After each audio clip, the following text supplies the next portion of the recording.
Good morning, my dear students. Today we are going to start our daily ICT programming class. At the same time, I will be installing uh, Jvdroid as part of our class application that we are going to use. So first and foremost, we are going to click the Play Store, and then going to Play Store, we click this install, search the Jvdroid, click install, and then search. Afterwards, install. Not that one. And this one, Jvdroid. And afterwards, we are going to wait. No, so we have to wait for a few minutes depending on our internet connection. After installing, okay, automatically we will see that one there open, and then welcome to Jvdroid, and then let's start. So basically here, we can see some of the questions. So you can just use like this: absolute new, continue, then this one, new gapon, and then continue automatically. Okay. If you want a dark theme, you can also select that one because you want to the background is black and then the text is white. Okay. So then continue. Okay, let's just use the file simple single file programs just for now, no, because we are new at this programming. Then okay, we'll just, instead of you'll be clicking, we'll just click the X button, this one X, so that we can continue. Okay, then basically nana siya ay, uh, basic format. So nana siya yung public class main, then public static void main, then string, then args, and then muna siya ang iyang format, no. Then afterwards, we are going to write here some of the codes nga atong gamiton. So in this example, we'll just use system.out.println to display a text in our screen. So we will type system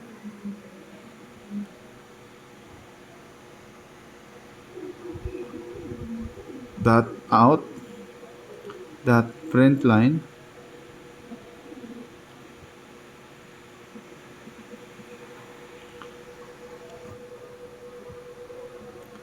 then we'll just use hello grade 10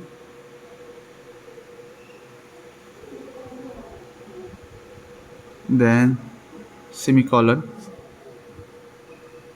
Then afterwards, we will click this play button to signifies the run or execute. So if you would notice, no, there is an output there, hello grade 10. Okay, so that is the running output of the program. Okay, another also, for example, if you want to display your name, you can also delete this output, this code.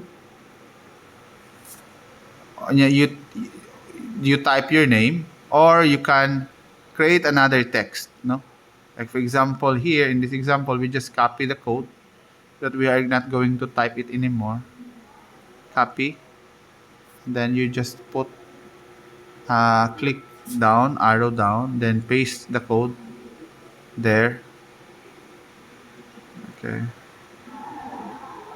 it's very hard, no, it's not following to our instruction. My cell phone is not following, no. I'll just type na lang. Okay, tara paste, then type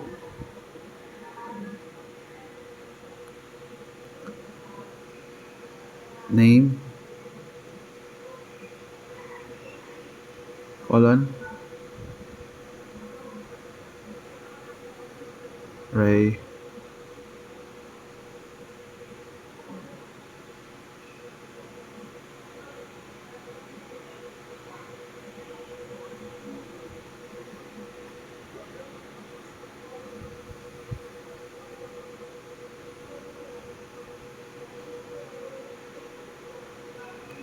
Okay, so just press enter. So, hello, grade 10, name, okay? So, duha na po siya output. Now, for example, if you want to add more lines, you just click the back, and then you just scroll down. There.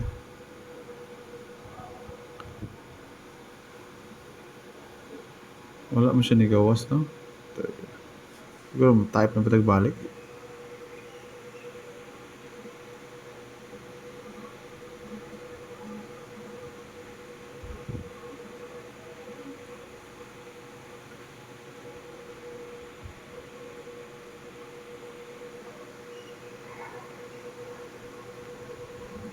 Then, for example, we'll just use here section.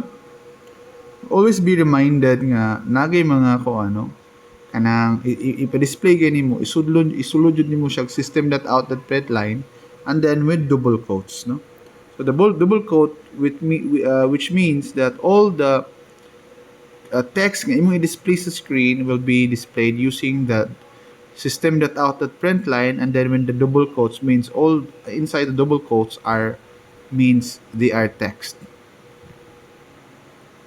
So section.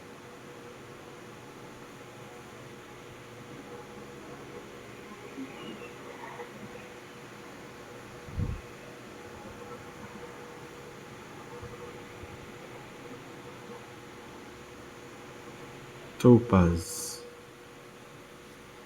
Then of course with semicolon. Then another. Now, for example, no, if you're wondering, no, na inani, for example, ang section niya, ang topaz sa last walay double quotes. Now, what will happen if you are going to execute? Let's see what will happen. So there is a compile output error, no?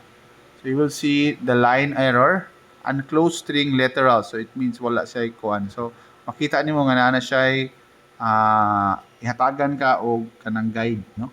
So tanaw na nimo siya, you check the error. Tara makita na nimo, and then you just move. Makita po nimo dito when you execute, makibaw ka asa dapitang error na siya sa line 5. So you just click the line 5 nandahan na din na ano. So you just check the line of where the error is located, no? Then click again. So na error. So asa man ang error diri? Section.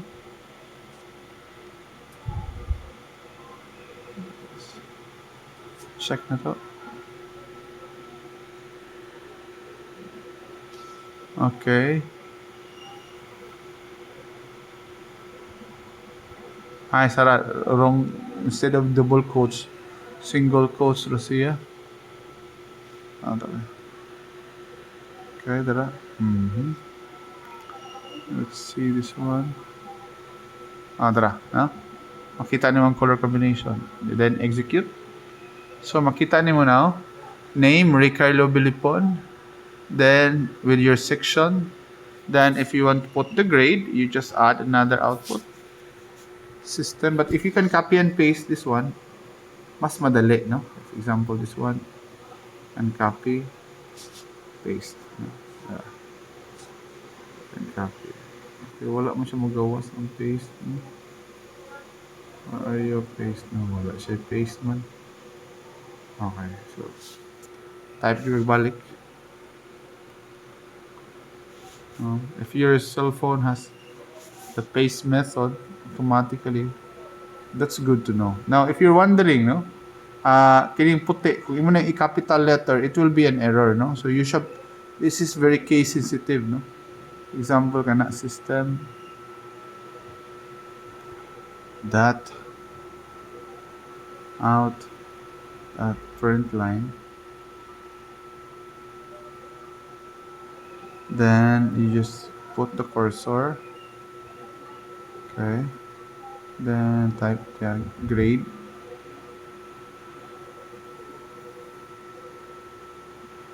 then semicolon, and let's try. So makita na to again, compile error, the package system does not exist. So the system does not exist. Nga naman, because our programming language is a very case sensitive program, no?